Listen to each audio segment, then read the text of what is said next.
calma. Toda hora, Fábio, a gente Deixa eu demora para aumentar o meu achar. volume aqui. Conseguiu? Estamos conectados? Como é que é? Estamos conectados? Estamos conectados já. Pronto. Pronto. Não, porque sabe por que eu entrei uns segundinhos antes? Porque toda hora eu não consigo achar as pessoas, porque as pessoas assim são tão rápidas e vem aquele blá, blá, blá, blá, blá, e aí é tanta assim gente. mesmo que funciona.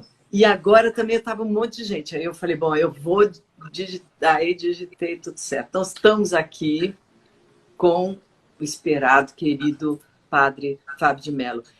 E eu vou contar uma historinha rápida antes de eu falar com ele para vocês, como eu conheci o Fábio, né?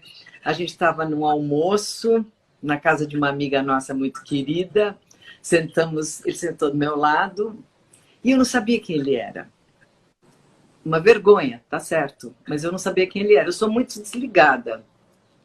Às vezes eu fico, mas eu vivo um pouco assim no mundo, às vezes eu me retiro, eu me recolho, eu fico um pouco introvertida. Então eu tenho esses lados e todo mundo sabia que ele era muito Brasil inteiro, né? E ele mesmo falou que vendia milhões de CDs e eu não o conhecia. Então passei esse mico do lado dele. Mas agora eu conheço ele bastante, tá? Então, para a gente começar a conversar. Muito prazer, muito obrigada, muito feliz de ter você aqui. Tudo Prazer bom com todo você? meu. Como é que Muito você obrigado. está? Estou bem, graças a Deus. Estou aqui vivendo o meu processo, mas com muita disposição. É um dia de cada vez, né? A gente tem que saber que tudo aqui tem um grande aprendizado, né, para todos nós, né? Olha, ontem eu falava com as meninas do Saia Justa que a situação é tão peculiar que às vezes nem é um dia de cada vez, é uma hora de cada vez. É verdade. Às vezes o projeto não dura o dia todo. Às vezes o projeto não sobrevive até a hora do almoço.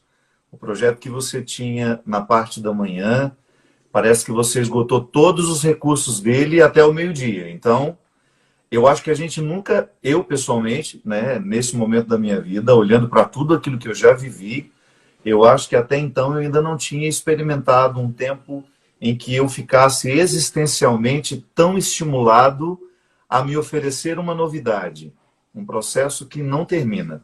Isso é interessante porque isso é exatamente o sintoma da mudança, né? E a gente está falando de mudança, é o nosso tema essa semana.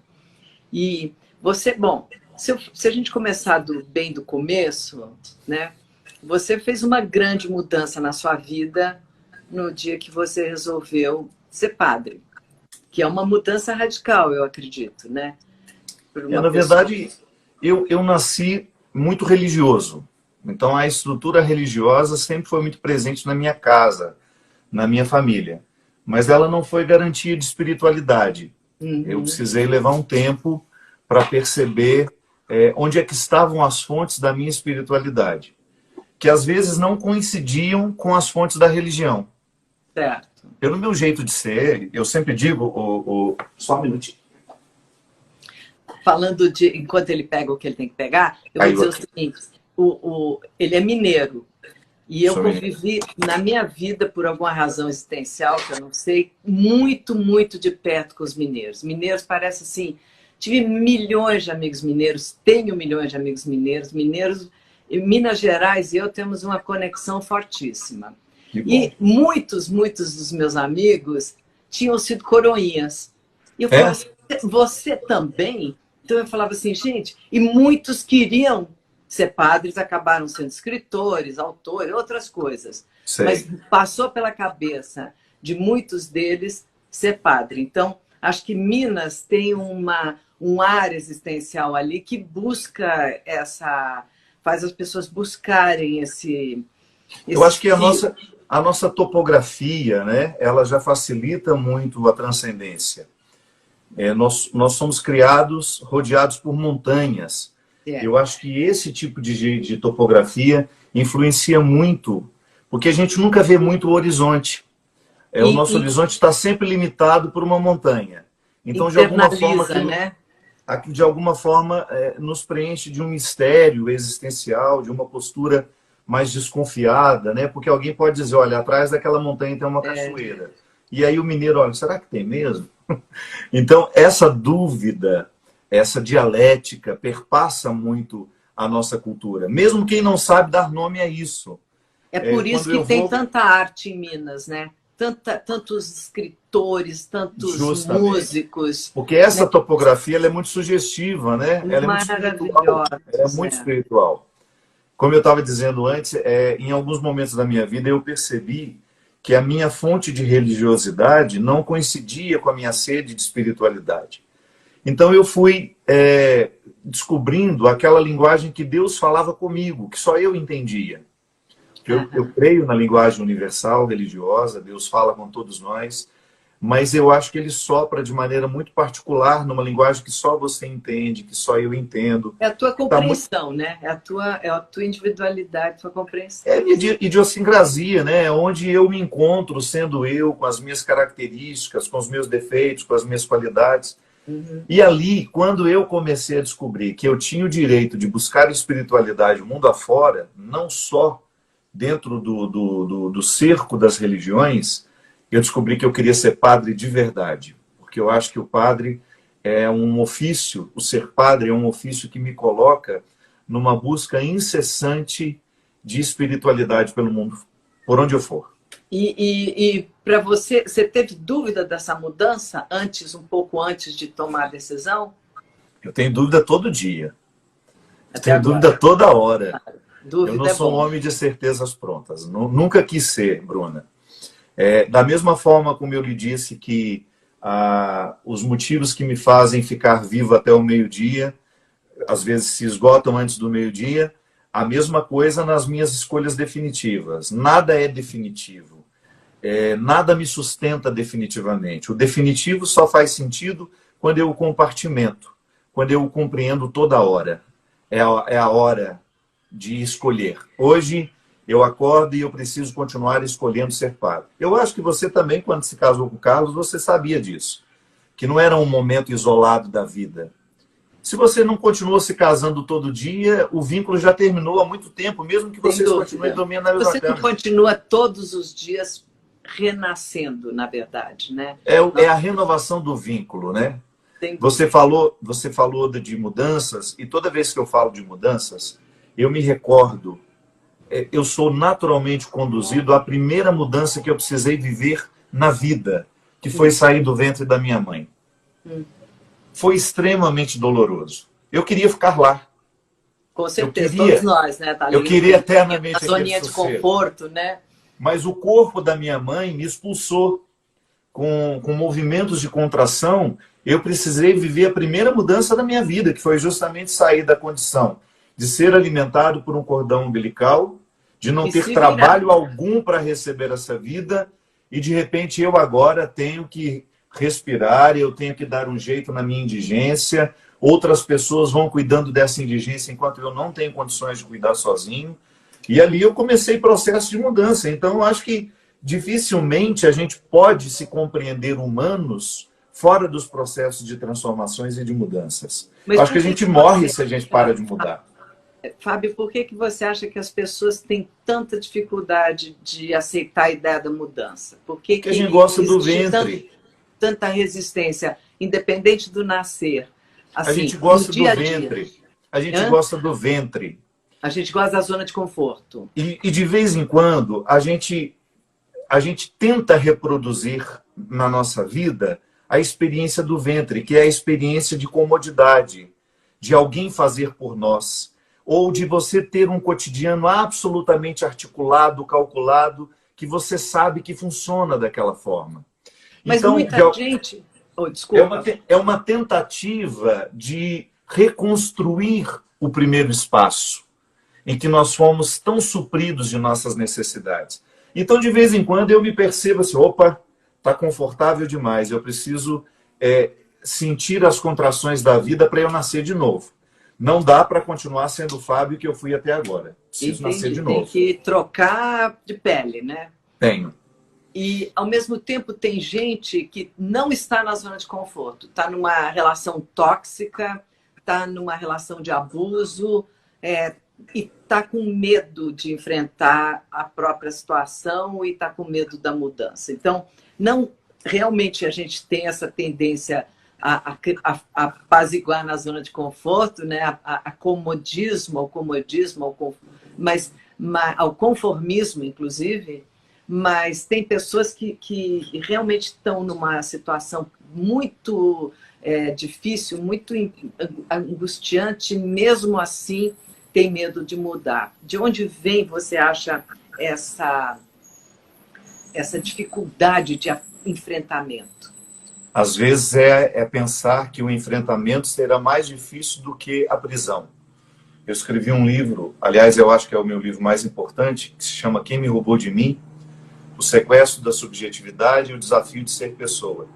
E nesse livro eu falo de que emocionalmente, muitas vezes nós vivemos o mesmo processo da síndrome de Estocolmo, do cativeiro, que é você se acostumar com o maltrato, é você se adaptar ao sofrimento. Claro, Bruna, em muitos momentos da vida, a única solução que a gente tem é a adaptação àquilo que nos faz sofrer. Se eu tenho uma situação que eu sei que nenhuma demanda vai transformá-la, vai alterá-la, é minha sabedoria tentar incorporá-la na minha vida do jeito que ela é. Então, adaptabilidade, né? Eu vou tentar me adaptar. Mas eu não acho justo a gente se adaptar a situações que nós sabemos que podem ser transformadas. Então, às vezes, a pessoa fica presa naquele sofrimento porque ela acredita que o rompimento lhe trará um sofrimento maior.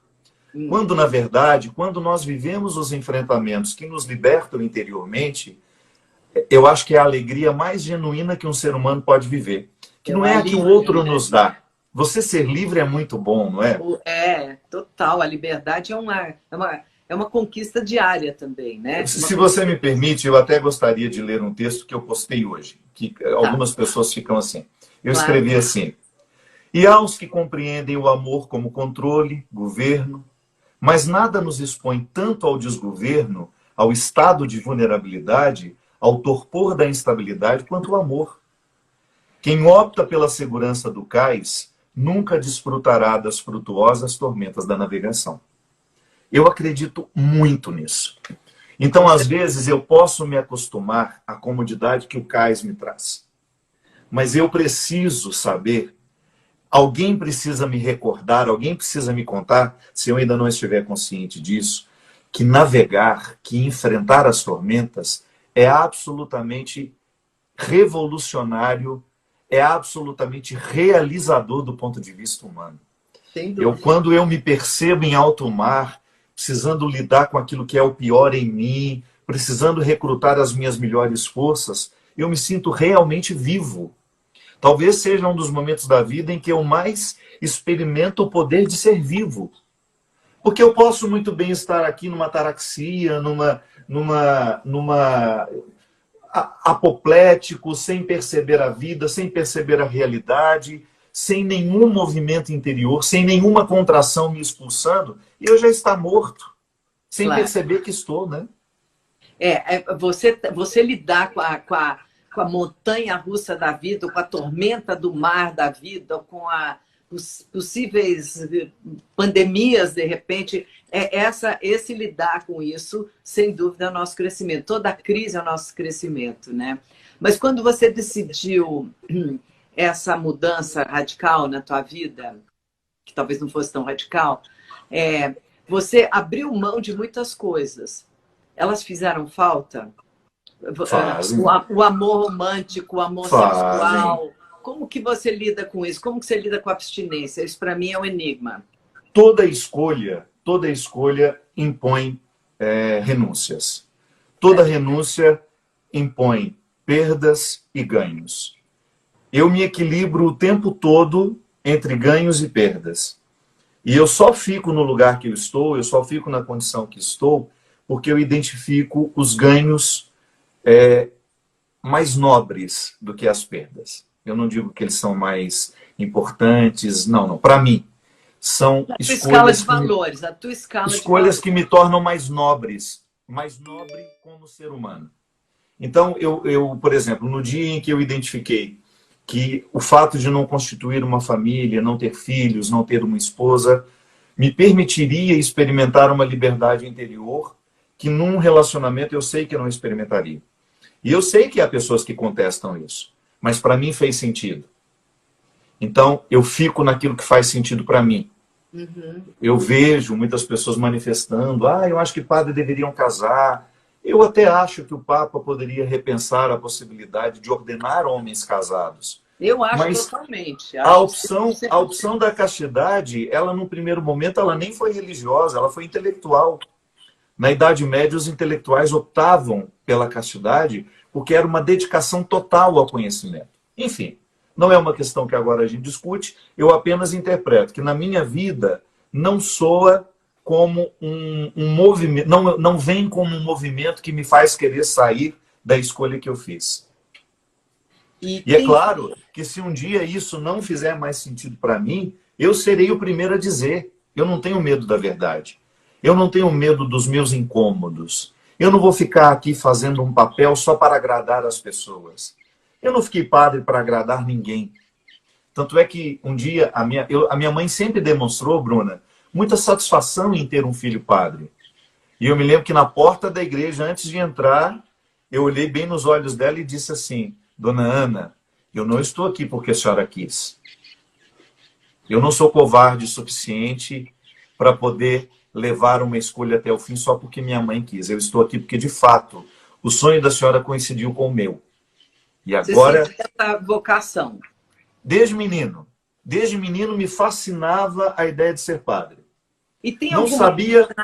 sabia, Bruna, confesso para você que não sabia que eu seria padre como eu sou.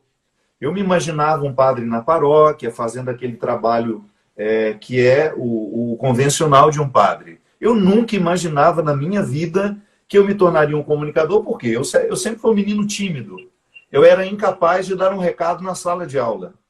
Eu não percebia em mim nenhuma aptidão humana, que pudesse me colocar sonhando em ser o padre que eu sou hoje. Então, o padre que eu sou hoje é um mero acontecimento de efeitos, de causas, de possibilidades, de estar na hora certa, de fazer desse jeito, e de repente eu me configurei assim. Mas não foi uma coisa que eu planejei. Não, eu queria a vida de padre.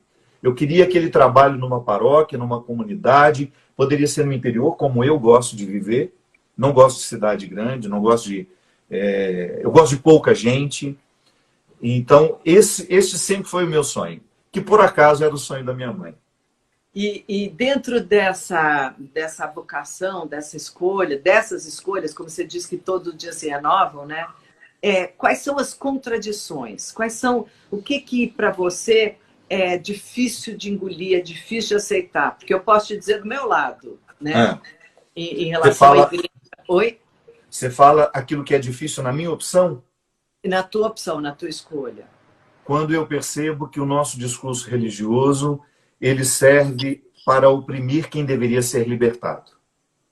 Eu me sinto muito desconfortável quando eu percebo que, em nome da religião, nós criamos, alimentamos e fazemos questão de fazer um discurso que faça com que as pessoas se sintam piores do que elas já estão. Isso, para mim, é muito desconfortável. Explica isso. Eu fazer um discurso para você em que o meu discurso lhe exclua da possibilidade do meu mundo. Um discurso que lhe retire da mira de Deus. Isso eu acho muito cruel quando eu identifico em mim. Me explica melhor. Faça um discurso em que você não se inclui. Uma pregação sobre Deus em que você não se sinta pertencente. Como no tempo de Jesus, quando ele bateu de frente com o discurso religioso de sua época, que dava o direito, por exemplo, de segregar as pessoas, que dava o direito de dizer que aquela raça não podia entrar dentro da igreja, que aquela raça não era bem-vinda no templo. Esse tipo de discurso. O separatismo, né? Assim, o separatismo. Que mata em nome da religião, né? Está falando de Jesus, ou está falando de Alá, ou está falando de Deus, como você quer, como que ele o chama. Dê o nome que você matar em nome que você entendeu. Uhum. quando matar alguém é o oposto de um sentimento religioso, né? O oposto. O oposto. Tudo aquilo que se opõe à vida não é religioso. Claro, Tudo aquilo que assim se opõe à vida não é como espiritual. É assim como diabólico. todos os abusos que são cometidos nessa sociedade, né, especialmente protegidos pela religião. Né? Justamente. Eu li um artigo que mais de 3.000 casos de abuso sexual com criança, né, pedofilia, só na França. Só na França. E eu falei, meu Deus, né? Meu Deus, né? Porque a quem recorrer? Então, obviamente, vocês têm o mau uso. Isso que, não fala mal da instituição, fala mal do mau uso da instituição, do mau uso da religião. Tem nada e que não é todo mundo, né? Pelo amor de Deus, não é todo mundo. Não é todo nós mundo, identificamos exatamente. que, a partir de uma autoridade religiosa, a pessoa exerça o diabólico. Claro, exatamente. Né? Como você Aí mesmo deu o caso, dela, né? O exemplo para mim é uma das maiores chagas que eu identifico na história, é justamente os casos de pedofilia, uma coisa muito triste. Embora eu já estive à frente de um movimento, Todos contra a Pedofilia, ainda hoje divulgo, mas não tenho o mesmo envolvimento que eu tinha na época. Quando eu tive acesso aos casos, às histórias, eu nunca tinha me deparado com algo tão desumano, Bruna. Eu não consegui ver, eu não consegui acompanhar muito de perto, porque era muito cruel. É claro Mas, por exemplo, você sente líderes religiosos não são o número um nos abusos de criança, né? O número um são parentes, são pessoas que convivem com a criança. Mas, em muitos momentos, a autoridade religiosa que permite ao padre, ao pastor, à freira, entrarem dentro das casas e conseguirem, conquistarem com muita facilidade a confiança, né? E depois você usar isso para uma satisfação de uma neurose, de uma doença que precisa ser... É muito cruel machucar uma pessoa aí vem a coisa religiosamente. Desse celibato, né, que meio que oprime a pessoa a tentar sublimar e não conseguir, e também o desvio, a distorção, e também a impunidade, né, com Claro. que agora a igreja está começando a tomar algumas medidas, mas a impunidade me mata. A impunidade é encobrir, né? Transferir, né? Você descobre que existe um padre pedófilo, ao invés de você entregá-lo à polícia como tem que ser, você transfere para uma outra paróquia, você muda o problema de lugar. Isso é tão criminoso quanto o ato, né? É você acobertar. Né? Agora, uma coisa que eu sempre faço questão é de nunca associar a pedofilia com a castidade. Castidade é uma opção de vida. Pedofilia, o pedófilo é um doente que precisa de tratamento, que precisa ser encaminhado pelas vias corretas, né? Porque às vezes as pessoas justificavam que a castidade, ela de alguma forma justifica a pedofilia. Não, castidade é você privar-se de ter um relacionamento convencional, de você ter um relacionamento socialmente correto. Né? Não se trata de você cometer um crime, não, pelo amor de Deus. Exatamente, até porque existem pedófilos que são casados, né? São casados, às vezes são padrastos das crianças, né? Exatamente. Às vezes são pais das crianças que abusam. Exatamente. As pessoas perguntam por onde começar quando você quer mudar. Como muita gente acredita, Fábio, que a mudança seja uma coisa assim, hoje eu vou mudar, né? Como se a mudança não viesse de uma maneira gradativa, ela não fosse um resultado, né? Que ela tivesse que começar. As pessoas têm tendência a achar que tem que começar na mudança. E não é esse o início. Explica um pouco, você que tem essa clareza, inclusive, onde começa a mudança? Porque ela não começa no instante que você muda, ela começa antes, né? Ela vem vindo pequenas, minúsculas mudanças diárias, né? Eu vou voltar à metáfora do nascimento. Quando nós precisamos nascer, o primeiro sinal que acontece é o rompimento da bolsa. Significa que, olha, eu não lhe garanto mais a umidade, eu não lhe garanto mais tranquilidade como você tinha antes. Eu acho que toda vez que nós percebemos um incômodo, naquilo que antes para nós estava tranquilo, já é um sinal de que a bolsa arrebentou, de que alguma mudança precisa acontecer. Tem que ter uma atitude, né? O grande problema, Bruna, é que às vezes nós não interpretamos bem ou com honestidade aquilo que nos incomoda. Às vezes você não presta atenção nem no corpo que tem. Nós vivemos tão alienados do ponto de vista físico, do ponto de vista espiritual, emocional, que a gente não se percebe. Você não para, a vida é tão corrida que às vezes não temos o tempo qualificado para você perceber. Por que hoje eu estou ruim? Igual hoje de manhã. Vou dar um exemplo. Eu amanheci um pouquinho pesado. Como se tivesse uma nuvem de coisas desagradáveis me rodeando. E eu comecei a tentar identificar o que era. E eu cheguei. Se eu não tivesse parado para tentar identificar, eu ficaria incomodado sem resolver o incômodo. Uhum. E eu interferi imediatamente naquilo que estava me incomodando inconscientemente. Porque eu consegui trazer a consciência. Então tá bom, vamos ali. Vamos identificar que sentimento é esse. Por que hoje eu estou incomodado com isso? Estava associado àquilo. Né? Quando foi que eu percebi esse incômodo? Eu estava mexendo em quê? Estava mexendo no celular mesmo. Está associado a uma notícia que eu vi. A um comentário que a pessoa fez comigo no WhatsApp. Tá bom. Identifiquei, puxei o cordãozinho e cheguei à gênese do problema. Fui lá, interferi. São mudanças pequenas, corriqueiras. Na vida, nós sempre teremos o primeiro sintoma da mudança, que é: não estou satisfeito como estou vivendo. Não estou bem. Você não pode desconsiderar os seus sintomas. É preciso estar muito atento àquilo que lhe incomoda. É o autoconhecimento, estar olhando, estar atento e estar conectado com você mesmo, né? Você declarou, né, falou muito sobre depressão, né? E muita gente hoje, é um dos grandes problemas que aflige a humanidade hoje, é a ansiedade, depressão, né? E num nível paralisador mesmo. E como que você lidou com isso e como que você diria para as pessoas lidarem com isso? Olha, a primeira coisa é distinguir, né? Tristeza não é depressão. Isso. Não temos o direito de dizer assim, hoje eu estou tão deprimido. Não. Pelo amor de Deus, depressão é uma desordem orgânica, física, que interfere no seu comportamento, que repercute nas suas emoções. Uhum.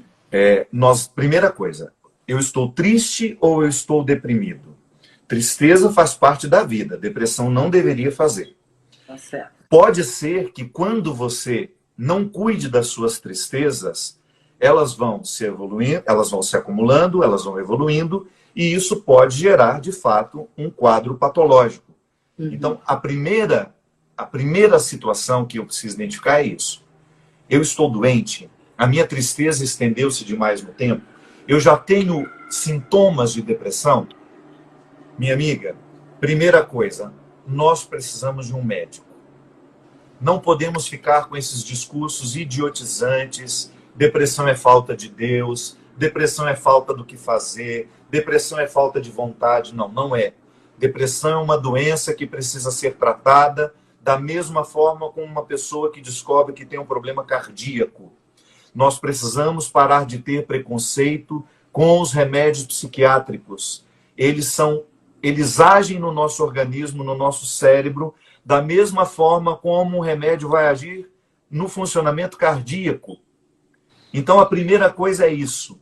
A tristeza se estendeu demais, já estou com sintomas de depressão, já estou sem vontade de levantar da cama, estou sem vontade de trabalhar. Aquilo que antes me dava tanto prazer deixou de estar. Acendeu a luzinha, precisamos ficar atento a isso. E leve a sério os seus sintomas. O que as pessoas fazem quando elas perdem a fé? Olha, a fé a gente tem que perder todo dia.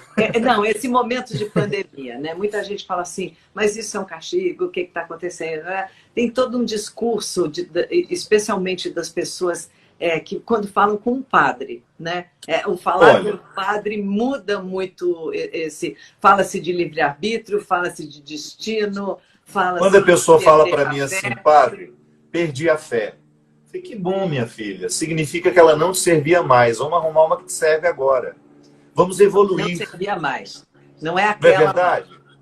É igual quando eu me lembro que uma vez, logo quando morreu a mulher do Roberto Carlos, a Maria Rita, É. alguém disse para ele, perguntou para ele assim, Roberto, você perdeu a fé em Deus?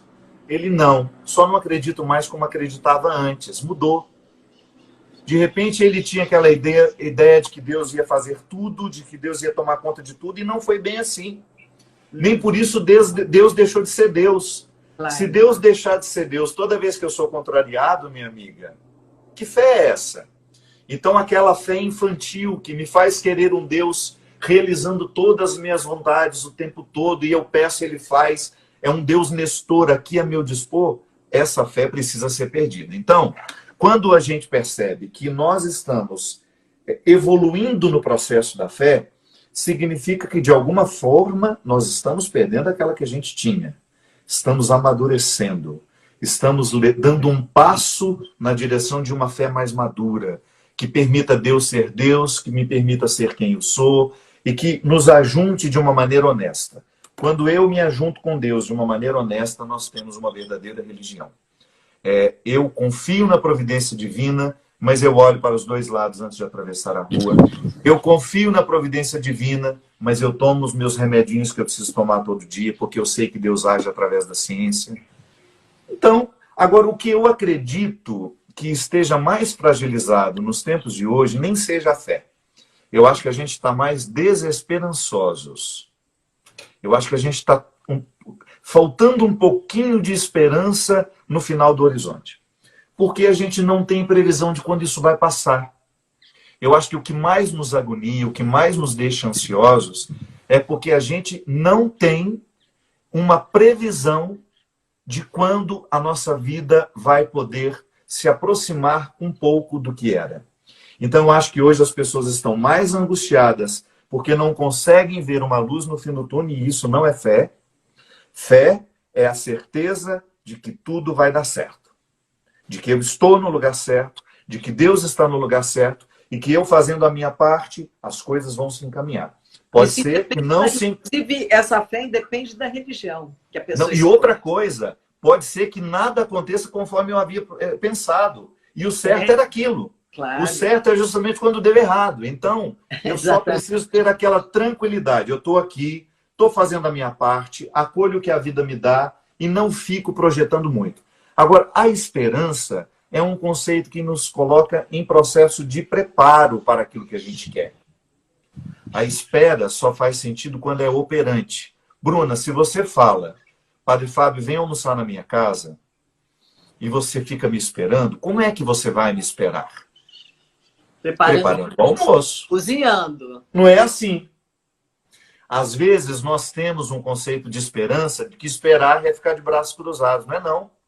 Então, às vezes, o que eu acho que está faltando hoje é ocupar a mente com esperas operantes. Tá bom, eu não tenho como fazer isso que eu tanto queria. Tá bom, vou dar um jeito de estudar inglês.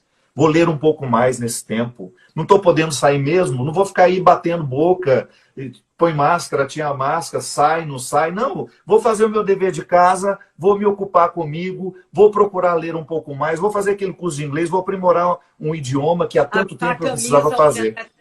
Achar caminhos alternativos. Você descobre uma esperança e percebe o que você precisa fazer para essa esperança se concretizar. Ajudar, né? Tem tanta solidariedade que apareceu nesse momento, né? As pessoas estão ajudando os bichos, estão ajudando as comunidades, estão ajudando as aldeias indígenas. Tem tanto movimento de ajuda e de solidariedade que isso significa alguma coisa também. Existe também esse movimento onde as pessoas não pararam na desesperança, né? Justamente. Mas internamente, às vezes, as pessoas, porque estão num relacionamento, porque não conseguem descobrir... porque, por exemplo, a religião, ela, de certa maneira, ela te projeta um ideal, né? E que você precisa caber naquele ideal, você precisa alcançar aquele ideal. Mas você pode criar o seu próprio ideal com uma boa escala de valores, não pode? Claro, filosoficamente você pode criar. No livro que eu escrevi com Karnal, Crer ou Não Crer, o discurso entre um crente e um descrente, a última frase do livro é essa: a quem não tem Deus, que tenha pelo menos Aristóteles.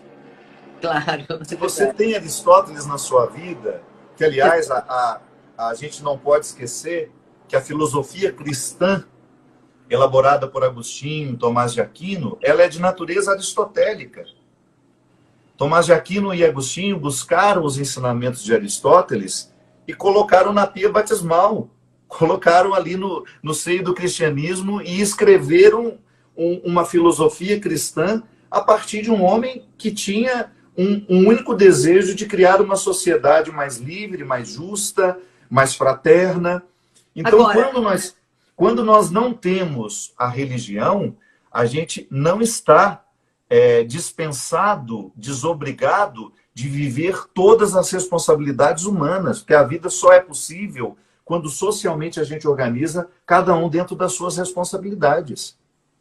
Por exemplo, todos esses que você citou, assim como muitos filósofos gregos e muitos pensadores e muitos filósofos de outras religiões, de outras épocas, eles pensaram na felicidade. E muitas vezes você vê as igrejas, eu não falo só da católica, de uma maneira geral, mas ela defendendo quase que o sacrifício e a não felicidade. Isso você pensou nisso de alguma maneira? Sim, a gente, inclusive, existe uma teologia muito arejada, mundo afora, tentando resgatar o conceito de alegria que é tão radical no Evangelho. Claro. Se você for pensar, o primeiro milagre que Jesus fez na vida não foi curar um doente, não foi ressuscitar um morto, foi multiplicar o vinho, símbolo da alegria. A festa não pode parar. Então, em algum momento, falo como cristão, porque não me sinto no direito de falar dos outros, eu falo do meu contexto. Em muitos momentos, a nossa teologia cristã, o nosso discurso religioso, ele foi muito dolorista. Muito pautado muito culpado. Muito a partir do conceito de culpa. Quem aguenta tanta culpa, Fábio? Então, esse é o grande dilema, porque a gente percebe que em alguns momentos, historicamente, nós cometemos equívocos. Não é que a gente queria errar. As pessoas erram. Os contextos históricos precisam nos ajudar, inclusive, a perdoar aqueles que erraram tão grosseiramente antes de nós. Nós estamos errando hoje. Nós estamos dentro de um contexto em que a gente não compreendeu tudo. Estamos errando sem saber que estamos errando, porque nós estamos achando que estamos certos. Mas agora uma coisa que já para mim, é um parâmetro de hermenêutica, de interpretação, é o seguinte: vá aos evangelhos. Se você tiver dúvida daquilo que você está escutando hoje do pastor, do padre, vá ao evangelho e vê se Jesus confirma aquilo. E quando você vai ao evangelho, você vê Jesus, um homem que tinha uma enorme satisfação de estar com seus amigos, de festejar com eles, de fazer o que era certo, de viver para fazer o bem às pessoas, sem retirar nenhuma dimensão da alegria de tudo aquilo que ele vivia. Era um homem feliz. O que é felicidade para você, Fábio? Viver confortável em mim. É eu arregimentar tudo aquilo que eu tenho de pior, de bom, e ficar confortável aqui, nesse corpo, nesse lugar onde o meu espírito repousa. Eu tenho muito medo de falar de uma felicidade utópica, projetada a partir de um discurso romântico, que não se aplica à realidade. Então, para mim, felicidade, eu me sinto feliz, você se sente feliz, quando você se sente confortável no lugar que você está, no corpo que você tem, nas escolhas que este corpo faz no dia a dia, no lugar que você trabalha, com as pessoas que você escolheu para viver. Por isso é tão urgente a gente levar em conta aquilo que está nos angustiando hoje. Pode ser que essa angústia seja um sinalizador de que você vai mudar de emprego. Precisa mudar de ramo. Ah, mas eu vou ganhar muito menos. Pode ser que você ganhando muito menos, você fique muito mais realizado do que com esse salário todo que você tem hoje. Então, essas mudanças, esse olhar crítico sobre nós, é ele que nos proporciona o estado de felicidade, que nunca vai retirar as dificuldades, né? Porque às vezes a gente tem uma ilusão de que a pessoa feliz não tem problema. Não é isso, pelo contrário. Quanto mais feliz você está, mais você vai ter percepção dos problemas. E as pessoas também têm ter um propósito com essa felicidade, né? Como você falou no início, ter uma ação com ela, né? Não ficar na coisa parada em si mesmo. Porque a busca de si mesmo e a compreensão de você mesmo já dá um trabalho enorme, né? Já é um grande trabalho para a vida. Mas se você também puder ter o propósito de estar passando isso para o teu entorno, para um grupo maior de pessoas, você já está projetando uma energia do bem para muita gente, né? Entendo. Eu falo que pessoa feliz, quando uma pessoa... Eu gosto mais do conceito de realizada. Eu acho feliz um pouco facilmente associado à futilidade. Quando uma pessoa está realizada, você pode observar, ela flui soluções. Claro. A pessoa realizada, ela vibra numa energia que é prazerosa para quem está por perto. Onde há irrealização, há peso, há fardo, há culpa. E geralmente essas posturas humanas, elas pesam demais em quem está perto de nós. Quando eu não estou realizado, quando eu não estou comprometido com a escolha que me coloca no lugar certo, Bruna, eu viro um fardo para as pessoas. Porque eu estando infeliz, a felicidade do outro é insuportável para mim. Eu vou querer fazer de tudo para prejudicar, porque eu não estou feliz estando aqui.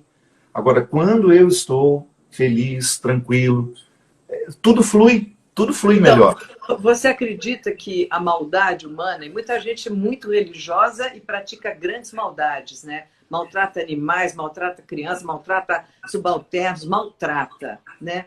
Então, e fora a maldade mesmo, o ódio, né? A propagação do ódio, a maldade, a violência. E você acredita que a maldade, ela tem essa raiz aonde? Em nós, é humana. Eu sou capaz de coisas maravilhosas. Mas no mesmo lugar, na mesma pulsão cerebral que mora o ódio, o amor, mora o ódio. Mas eu também sou capaz de odiar. Eu amo com muita intensidade, mas mudou uma chavezinha, eu sou capaz de me tornar a pior pessoa do mundo. Então, quando nós nos descobrimos assim, ambíguos, com essas capacidades aparentemente dentro de uma dicotomia, nós precisamos fazer uma escolha. O que eu vou nutrir em mim? É aquela velha historiazinha. O que você vai alimentar, né? É a história do homem dos dois cachorros, né? Tem dois cachorros dentro de mim, um bravo e um manso. E qual prevalece? O que eu alimento. Então eu preciso o tempo todo perceber se hoje o meu dia a dia, a minha vida, as minhas escolhas estão me possibilitando reforçar o que há de melhor em mim. Tenho muito medo, igual você estava falando antes. Essa pandemia é uma praga de Deus. Não, quem cria praga somos nós. Deus não cria praga. Aquilo que em mim é expressão de maldade, não é também expressão do demônio, não. É expressão diabólica. É diferente. Você pega... As pessoas devem estar cansadas de me ouvir falar isso, mas é bom. Diabolos, no grego, significa aquele que separa, aquele que aparta, aquele que não permite o encontro. Então, para de imaginar o diabo enquanto uma estrutura que parecida com um humano, que tem chifres na cabeça. Não. Pense no diabólico que você habita, que você abriga com as suas atitudes. Pense no diabólico que você alimenta toda vez que você tem ciúme, toda vez que você tem inveja, toda vez que você mente, toda vez que você fala mal de alguém. Claro. Isso é diabólico. Isso é gerado em nós. Não é o diabo nos atiçando ali fora, não. Não. São as estruturas naturalmente diabólicas que estão presentes no mundo, porque o mundo está repleto de coisas boas e de coisas ruins, e a gente vai escolher o que a gente quer reproduzir. a quem a gente quer representar no mundo. As escolhas são tudo, né? As coisas que você escolhe representam quem você é em todos os sentidos, minuto a minuto. Você teve um momento que você foi exonerado da igreja, né? O que aconteceu exatamente e por que isso aconteceu? Eu? Não? Me Não. passaram a informação. Não, nunca fui, O não. que houve, então? Não, nunca houve nada. Nunca? Pode deve ter sido algum boato. É Será que fake não? news? Não, É, mas está já saíram muitas fake news sobre mim, que eu me casei, que eu me tornei pastor. Não, mas isso nada, isso graças já a Deus, aconteceu. não, não. Ótimo. Eu nunca, nesses anos todos de padre, eu nunca recebi nenhuma, absolutamente nenhuma repreensão vinda de cima da igreja. Não, nem mesmo. E existe a possibilidade de você se manifestar sobre qualquer assunto? Ela te dá essa liberdade? Alguns assuntos nós precisamos respeitar o que diz a instituição. Então eu posso ter uma opinião pessoal sobre ela, mas eu me privo de exprimi-la porque naquele momento eu estou representando a instituição. Entendi. Eu não tenho direito. É igual você.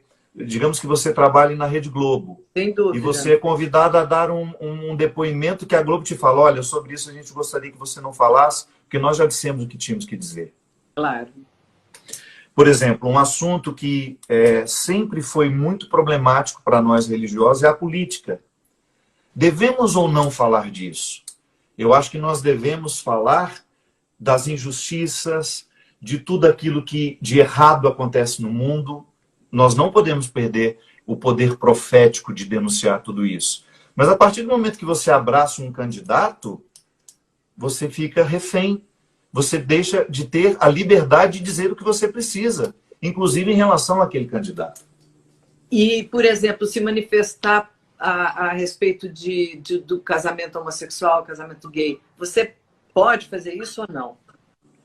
Quando uma vez fui perguntado sobre a questão da união entre pessoas do mesmo sexo, eu disse aquilo que, como pessoa, eu considerava justo ser dito para uma pessoa que gera opiniões. Eu dizia que não se tratava que não era uma questão religiosa.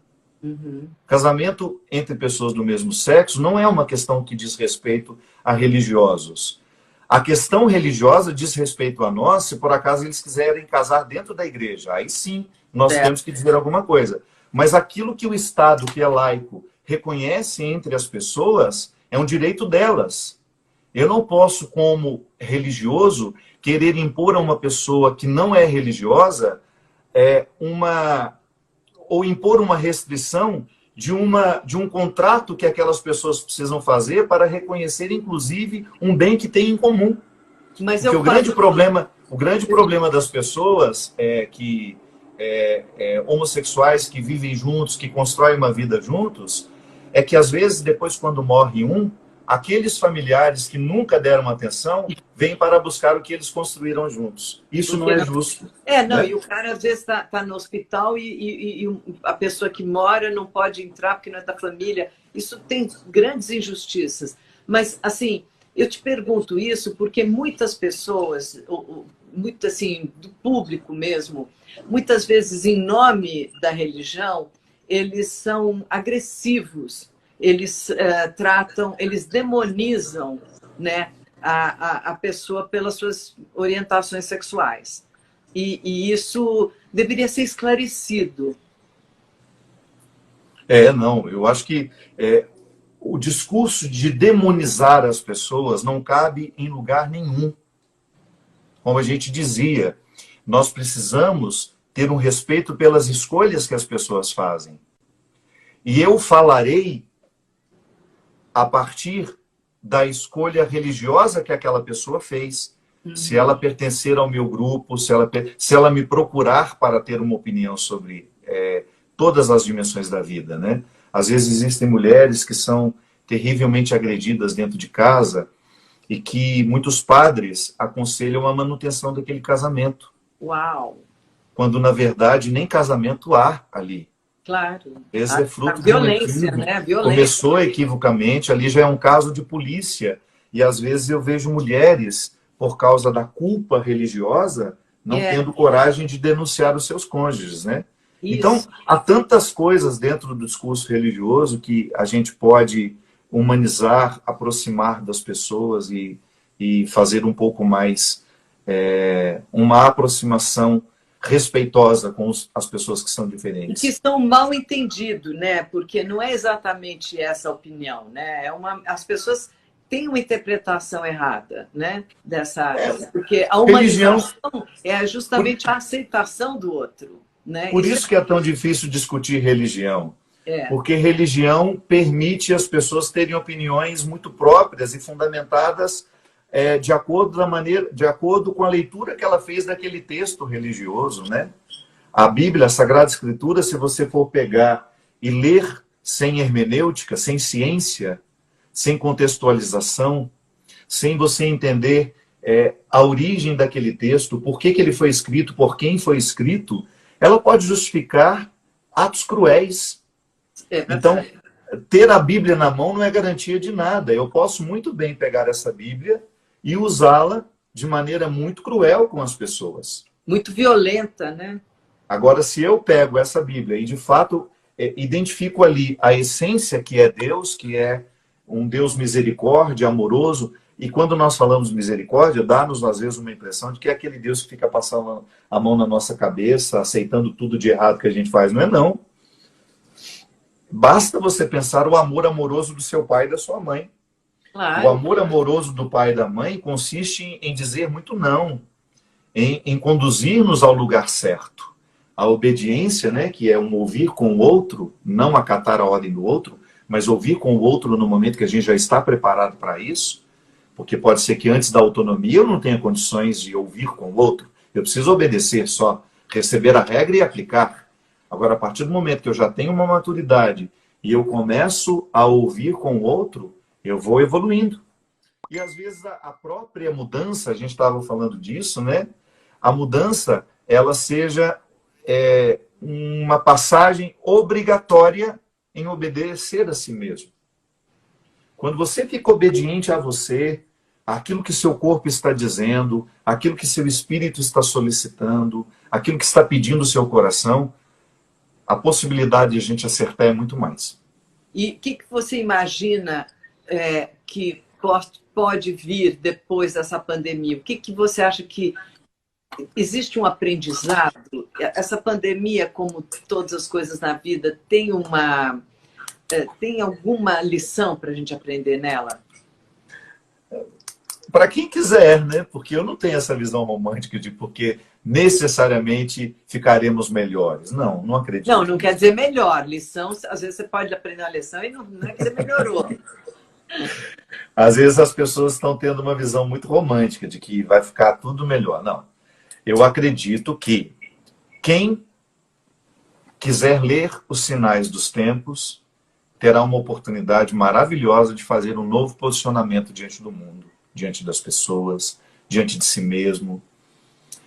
E eu torço para que isso aconteça, Bruna. Eu volto a dizer, eu acho que nós ainda não tínhamos passado por um sofrimento assim.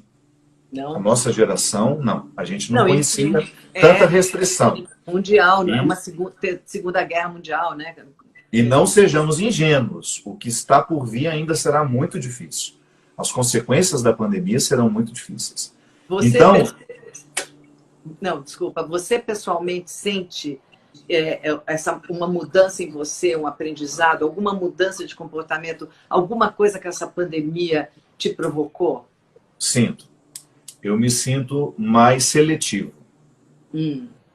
Seletivo com o que eu quero sentir. Eu tenho colocado mais filtros no que eu tenho permitido virar sentimento em mim. É claro que o sentimento, num primeiro momento, ele não é escolha, ele me ocorre. Mas depois eu posso escolher senti-lo, continuar ou não. Então eu tenho percebido que eu estou ficando mais atento a isso. Como se eu agora, por causa de estar mais em contato comigo, estar mais em mim, eu acho que há muito tempo eu não ficava tão em mim como eu tenho ficado, eu tenho percebido que essa seleção maior do que eu sinto, do que eu penso e do que eu falo.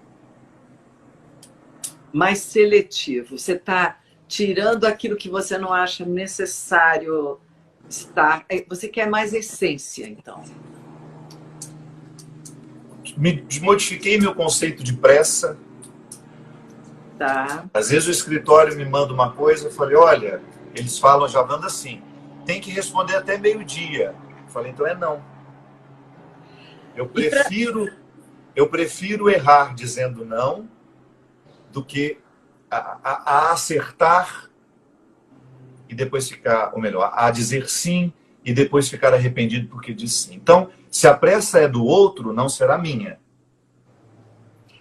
Uma pergunta assim para a gente, nós estamos chegando no fim, né? A gente passou lá do tempo, mas muito interessante o encontro. O que a gente pode, o que você pode dizer para as pessoas que nesse momento estão enfrentando o luto, a perda? Tem coisas muito, muito, muito difíceis. Eu imagino que você, como padre, o tempo inteiro na tua trajetória tem lidado com o sofrimento humano, porque as pessoas procuram justamente o padre quase que no momento de sofrimento. Mas se bem que tem uma frase que eu gosto muito, que diz assim, que os hospitais escutam preces mais sinceras do que as igrejas, né? E eu acredito nisso. Eu acho que o momento mesmo que a gente enfrenta a possibilidade de uma morte, de uma perda e tal, a coisa vem muito forte, muito verdadeira, não tem mais a barreira de nada. Então, o que você diria para essas pessoas? Olha, eu acho que o mais difícil hoje é porque nós estamos privados dos rituais de despedida, que são necessários na organização do luto. A gente sabe que o luto é uma construção. Ninguém morre da noite para o dia. Eu posso ter sepultado ali hoje, mas ele ainda está morrendo dentro de mim. É uma notícia que eu me dou todos os dias, toda hora. E o rito... É aquela que a gente demora para acreditar, né, que aconteceu, né? E o Demora. rito, e o rito da despedida é fundamental para a gente organizar isso. O que eu tenho me comovido muito é que hoje em dia as pessoas estão privadas desse rito. Acho que não existe receita mágica. Eu acho que quando a gente perde alguém, a gente precisa primeiro lamber as feridas. Eu estou sofrido, eu estou doído. Não tenho que estar pronto para nada. A gente tem que se dar o direito de viver a primeira fase do luto com toda a força que ela tem. Não existe receita mágica. Eu acho que cada um precisa reagir de acordo com as condições que tem. Tomar seu tempo, né? O tempo do luto é um tempo necessário, né? Muito necessário. É um tempo de adaptação, de reconstrução. E também eu acho que um tempo de você desejar alguma coisa boa para... Você acredita em quê depois da morte? Eu acredito na eternidade, sem configurá-la. Não me sinto síndico da eternidade, não. Tenho medo de fazer formulações metafóricas sobre como será. Eu prefiro esperar. Eu acho que a eternidade fica mais bonita quando a gente espera por ela, construindo um dia a dia aqui e agora. Quero viver bem. Eu acho que vivendo bem é a melhor maneira de preparar a minha morte. Muito bom. A gente só não foi para o seu lado do humor que eu conheci ali ao vivo e é muito bom. Mas uma outra vez a gente só... Uma outra vez a gente vai. Mas olha, muito obrigada, querido. Obrigado você pelo carinho. Obrigada para todo mundo que participou. Eu acho que essa conversa, espero, tenha feito bem para as pessoas, tenha trazido